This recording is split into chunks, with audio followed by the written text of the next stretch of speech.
Hello, future doctors of India. Welcome back to the Mantra family. I'm Varun Agrawal, and this is your channel of Mantra Biology. आज के इस lecture 14, 13 and 14 में हम secondary growth के बारे में discuss करेंगे. बट सेकेंडरी ग्रोथ को डिस्कस करने से पहले कुछ लीफ के कुछ स्टडी है. लीफ के बारे में हम देखेंगे डाइकॉट और मोनोकॉट की लीफ में डिफरेंस क्या होता है. देखिए, डाइकॉट की जो लीफ होती है उसको डोर्सीवेंट्रल कहते हैं. मतलब इसके अंदर आपको एपिडर्मिस और एंडोडर्मिस पाई जाती है और मतलब एक क्लियर डिफरेंशिएशन होता है. एक एपिडर्मिस होती है, एक लोअर डर्मिस, एक एंडोडर्मिस होती है. तो एक क्लियर आपको डिफरेंस मिलेगा. अपर सरफेस होती है, ओके, एंड डोर्सी मतलब डोर्सी और वेंट्रल. डोर्सी मतलब होता है डोर्स मतलब अपर और वेंट्रल मतलब नीचे, या फिर ऐसा कह सकते हो अपर होता है उसको हम एडेक्सल कहते हैं और लोअर होता है उसको अबेक्सल कहते हैं. तो दो एक लेयर होती है एपिडर्मिस की होती है, नीचे की तरफ एंडोडर्मिस की होती है. क्लियर हो गया. सो आप एक डोर्सी वेंट्रल लीफ का वर्टिकल सेक्शन देखेंगे तो उसकी जो लेमिना के आप एक डोर्सी इसकी जो लेमिना लेमिना कहने का मतलब लीफ के सरफेस, उसमें आपको थ्री मेन पार्ट दिखाई देते हैं. Epidermis, mesophyll and vascular system. इसके अलावा और कुछ नहीं होता. इनमें पिथरेस इनमें इनमें प्रेजेंट नहीं होता.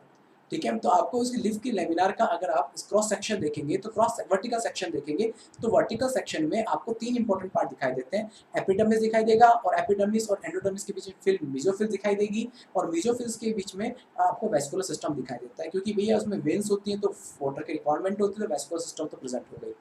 इसके अंदर दो सरफेस होती है, एक अपर होती है एक लोअर होती है. अपर सरफेस होती है उसको एडेक्सल सरफेस कहते हैं, लोअर सरफेस को अबेक्सल सरफेस कहते हैं. ओके. और इनके ऊपर एक क्यूटिकल की लेयर पाई जाती है, दोनों के ऊपर ही प्रेजेंट होती है. ध्यान रखना जो अबेक्सल नीचे वाली सरफेस होती है उसके ऊपर नंबर ऑफ स्टोमेटा ज्यादा पाए जाते हैं कंपैरेटिव टू द एडेक्सल. क्योंकि अगर जितने स्टोमेटा नीचे की तरफ पाए जाएंगे तो ट्रांसपिरेशन रेट ऑटोमेटिकली कम हो जाता है. टिश्यू जो कि अपर और लोअर एपिडर्मिस के बीच में टिश्यू फील होता है इसको मेसोफिल टिश्यू कहते हैं. जो कि मेसोफिल टिश्यू के अंदर क्लोरोप्लास्ट होता है जो कि फोटोसिंथेसिस में हेल्प करता है. इसके अंदर दो टाइप के टिश्यू पाए जाते हैं, पेलिसेड टिश्यू और स्पंजी टिश्यूज. अगर आप देखेंगे जो आपका एडेक्सल है उस एडेक्सल में पेरिशेड पैरेन्काइमा एलोंगेटेड सेल पाई जाती हैं जो कि वर्टिकली अरेंज होती है, जो एक दूसरे के पैरेलल होती है. देखिए एडेक्सल एपिडर्मिस है और यहाँ पेरिसेड पैरेन्काइमा पेरिसेड मेसोफिल टिश्यू पाई जाती है. पेरिसेड एक खंभ उत्तक बोलते हैं इसको. Okay, the oval and the rounded, loosely arranged spongy parenchyma situated below the palisade cell and extended to the lower epidermis. मतलब palisade मेसोफिल के नीचे स्पॉन्जी पैरेन्काइमा पाई जाती है, स्पॉन्जी टिश्यू पाए जाते हैं जो कि आपके अपेक्सल तक एक्सटेंडेड होते हैं और इनके बीच में देखिए वाटर कैविटी प्रेजेंट होती है. तो यहाँ पे लार्ज स्पेसेस होते हैं और इन सेल्स के बीच में एयर कैविटी प्रेजेंट होती है. ठीक है ना. दूसरा आता है आइसोबैलेट्रल. आइसोबैलेट्रल कहने का मतलब है एक ऐसी लीफ जिसके दोनों सरफेस एक जैसे होते हैं, जिसमें कोई डिफरेंशिएशन नहीं होता. मेसोफिल में कोई डिफरेंशिएशन नहीं होता, मतलब उसमें ना पेलिसेड और स्पंजी पैरेन्काइमा में कोई डिफरेंस नहीं होता, दोनों एक जैसे होते हैं. क्लियर. और नंबर ऑफ स्टेमेटा दोनों के ऊपर सेम पाए जाते हैं जिसे बोलते हैं मोनो आइसोबैलेट्रल लीफ. ठीक है. स्टोमेटा दोनों पे सेम पाए जाते हैं.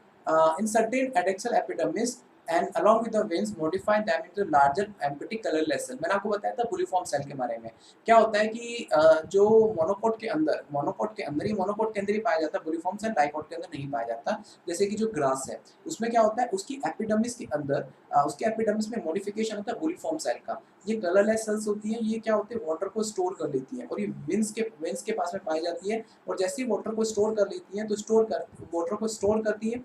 ठीक है. एंड फ्लेसिड होती है, टर्जिड होती है. क्यों? क्योंकि कई बार क्या होता है कि अगर इनको वाटर स्ट्रेस कंडीशंस में ये क्या करता है कि ये वाटर स्ट्रेस कंडीशन में जैसे ही क्या कहते हैं इनके अंदर जनरली का वाटर फिल होता है, कलरलेस होती है, लार्ज सेल्स होती है, कलरलेस सेल्स होती है. तो इनमें क्या वाटर फिल रहता है. तो जब ये टर्जिड रहती है तो आपकी जो एपिडर्मिस होती है ओपन रहती है, लेकिन जैसे इनसे वाटर बाहर निकल जाता है फ्लैसिड हो जाती है. तो फ्लैसिड बाहर निकलते ही इनकी जो लीफ होती है कर्ल हो जाती है. कर्ल होने की वजह से कर्ल हो जाती है, कर्ल उस वाटर लॉस को मिनिमाइज कर सकते हैं. क्लियर हो गया. The parallel venation in the monocot leaf reflected is the near the similar size of vascular bundle as seen as in vertical section of leaf. अगर आप लीफ का वर्टिकल सेक्शन करते हैं तो उसमें क्या है पैरेलल वेनेशन दिखाई देता है. पैरेलल अगर आप देखेंगे तो पैरेलल मतलब इस तरीके से वेनेशन होता है. ठीक है. और अगर आप डाइकोट लीफ का देखेंगे तो उसमें रेटिकुलम पाया जाता है, मतलब जाल पाया जाता है. इसमें लेकिन इसमें जाल नहीं होता, पैरेलल वेनेशन होता है.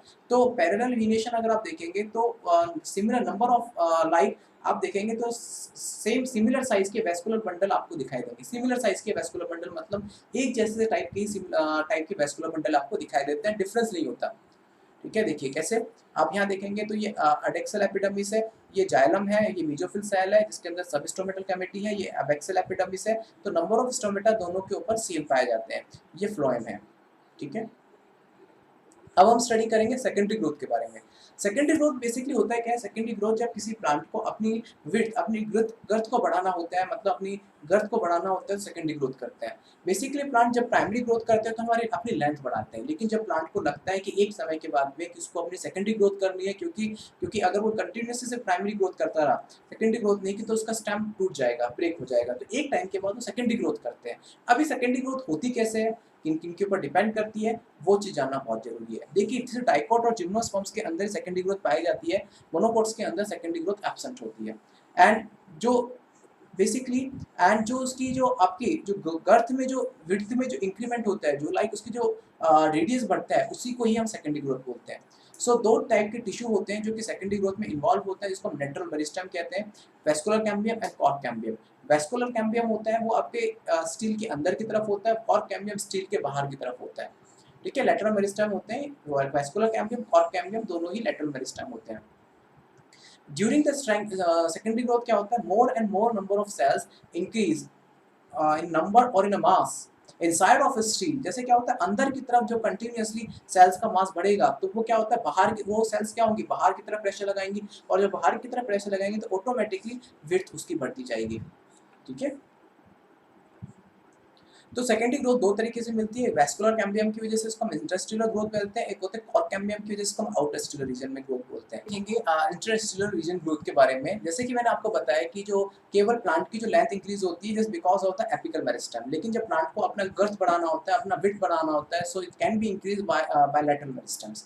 सो अगर आप देखेंगे तो प्राइमरी डाइकोट के स्टेम के अंदर प्राइमरी ऑर्गेनाइजेशन में क्या क्या बनता है? प्राइमरी ऑर्गेनाइजेशन में सिर्फ उसका होता है एपिडर्मिस होती है, ग्राउंड टिश्यू होते हैं, और फिर आपका स्टील रीजन होता है।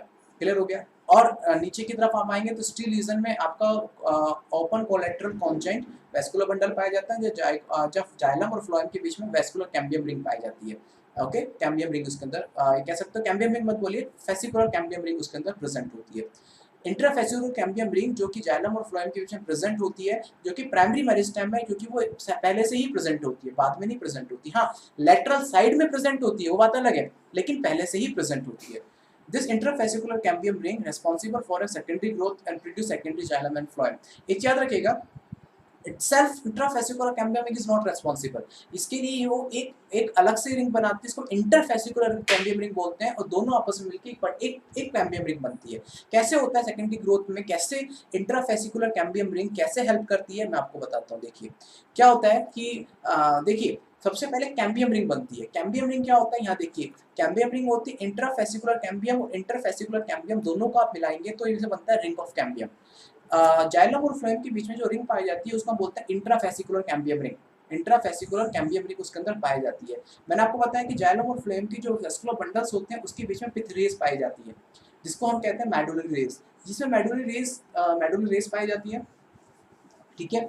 अब इन रेस में ऑक्सिन हार्मोन की केमिकल इंडक्शन की वजह से सडनली इनमें एक सेल डिवीजन की कैपेसिटी रीगेन हो जाती है, और एक कैपेसिटी रीगेन हो जाने की वजह से वो जो सेल्स होती है एक एक्स्ट्रा रिंग बनाती है, इसको हम इंटरफेसिकुलर कैम्बियम रिंग बोलते हैं, और inter plus intrafascicular cambium ring मिलके आपस में पूरी कैम्बियम रिंग बना लेती है, ठीक है। जैसे कि ये एक कंटिन्यूस रिंग होती है, जैसे कि आपको मैं दिखाता हूँ, ये प्राइमरी फ्लोएम है, ये प्राइमरी जाइलम है, इसके बीच में जो रिंग है, ये इस पे देखिए, पूरा मत देखिए, सिर्फ इसको देखिए, ये होता है आपका इंट्राफेसिकुलर कैम्बियम रिंग, और ये जो उसके बाहर बनी है, जो दो के बीच में है, ये होता है इंटरफेसिकुलर कैम्बियम रिंग। अब इंटर और इंट्रा आपस में जुड़ गई और उससे बन गई पूरी कैम्बियम रिंग बन गई।